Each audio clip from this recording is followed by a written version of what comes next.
Happy fall, y'all! It's officially flu season and your immune system could really use a boost. So today we're going to be making a super hearty and, might I add, very healthy chicken and rice recipe using my favorite kitchen device, the Instapot. If you have never tried an Instapot and are wondering if you should buy one, I encourage you to give one a try. Mine seriously saves me so much time in the kitchen on a regular basis. And the versatility for so many types of different recipes is just great. So if you're not sure what kind of Instapot to buy, I've linked 3 different models in my description for you to check out. One is this 3-quart duo model like mine. And then there are 2 others that I've linked that come with more fancy features such as more options for programming meals and even an air fryer option, which if you're into that sort of thing, would actually save you money in the long run since you wouldn't have to buy 2 different appliances, and my favorite, you wouldn't have to have 2 different places to store them. So go ahead and check those out and let's get cooking. All right guys, we're in a bit of a time crunch, and that's why I love this recipe so much is it's quick and easy. I have to pick up my son from school and I have to get my daughter from the babysitter, and so we've got to get dinner prepared so that I don't have to be doing that while they're underfoot once they get home. So we're gonna start with the vegetables. Normally I would use like a full carrot and I would just grate it, but I went ahead and bought these organic carrots that are pre-shredded already, and it's about half the bag, and I'm just gonna throw that in there. It saves time. If you have been following along at all, you know that I like anything that saves time. So these are organic, they're carrots, they're gonna add beta carotene and a little bit of sweetness to your rice once this is finished. So we have carrots, and then we're gonna use celery. I will use probably just 1 stalk of this. You could use more if you want, but that's about all I'm gonna use is 1. And then I'll go ahead and just chop this up.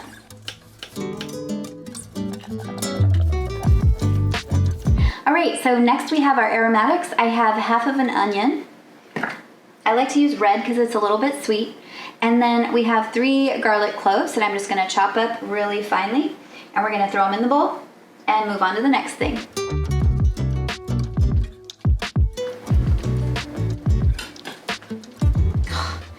So, funny story, you guys should be feeling really special right now because normally when I chop onions, I wear these really goofy looking motorcycle glasses that my husband used to wear when he was riding his motorcycle, and I'm not gonna wear those for you.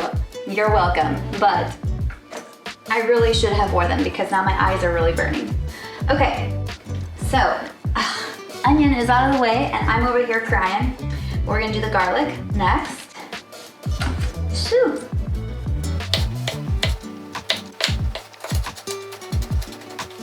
I use about 3 cloves of garlic.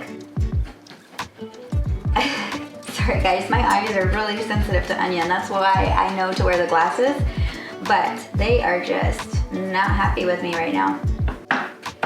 So, funny story, when I was in high school, I was in this cooking class, and next door there was a group of students that was making breakfast, and they were making egg omelets, and one of the ingredients was onion.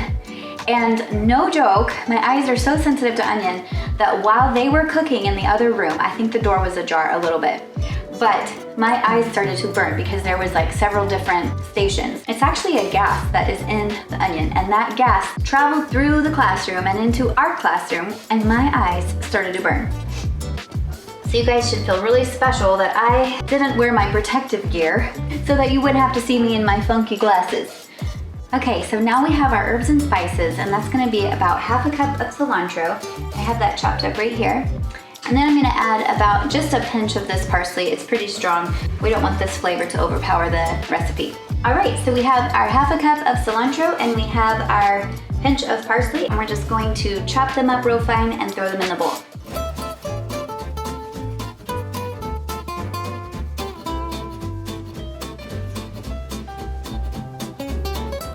All right, next I'm going to use this poultry herb blend. It has rosemary, sage, and thyme, and it's going to pair perfectly with our chicken.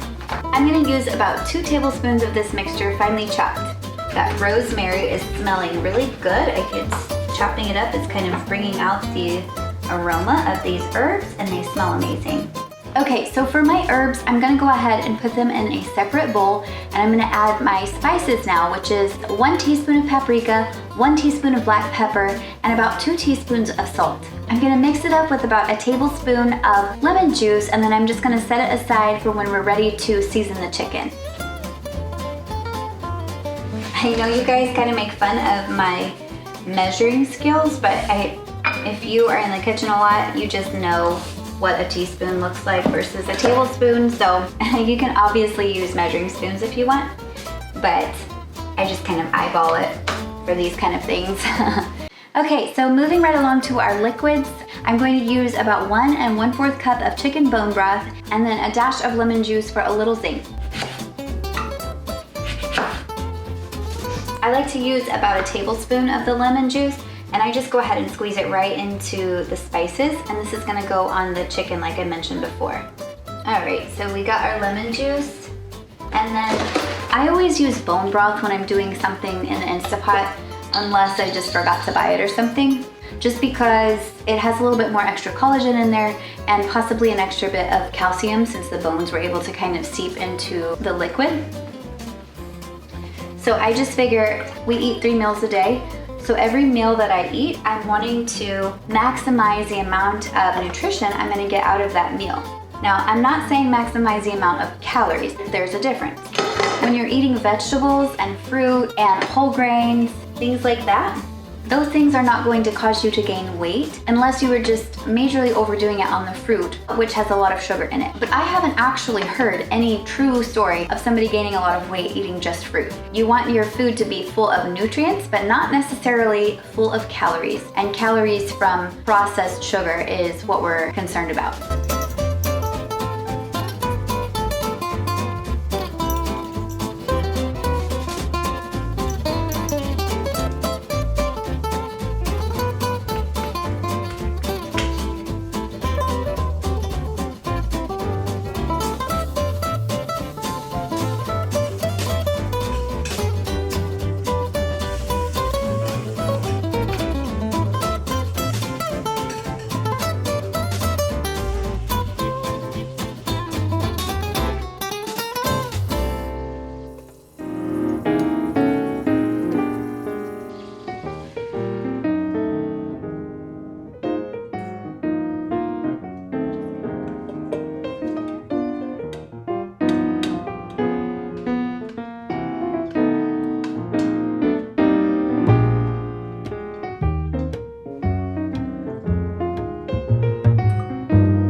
All right, everyone, so now all we have is about 25 minutes to wait for the Instapot to do its thing, and then we'll be able to enjoy this wonderful recipe of chicken and rice. It seriously is amazing.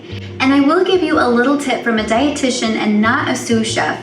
I'm really just a everyday mom who is trying to get dinner on the table without spending so much time in the kitchen. So really, if I wasn't trying to be fancy for you guys, I probably would have just added everything together. I hope that doesn't make some of you cringe, because I know there is a rhyme and a reason and a science behind how we cook. But when it comes to an Instapot, I have tried it both ways and they turn out great either way.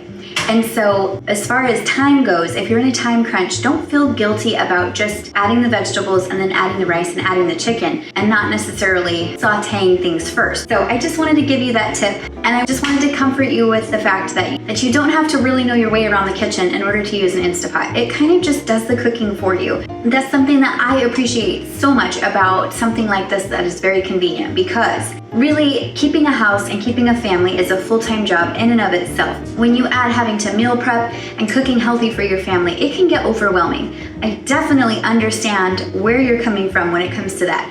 So So that is why I really try to simplify the modern domestic lifestyle that we are a part of, because we want to take care of our families well, we want to provide healthy and nutritious meals for our family, and we want it to taste good. So I really wanted to just kind of bring that little note to you guys. I hope you don't look down on me for not being a sous chef. I am a dietitian. I am not somebody from the Food Network on TV, but I only bring you guys the recipes that have been tried at home and the ones that I know that my family absolutely loves, and both of my kids and my husband will eat, and they give me compliments. So if I'm getting compliments, I hope that you will also get compliments, and I hope that you will try out something like this Instapot, because it is a lifesaver. All right, so I'll check back with you guys in about 25 minutes and we'll see what this thing looks like.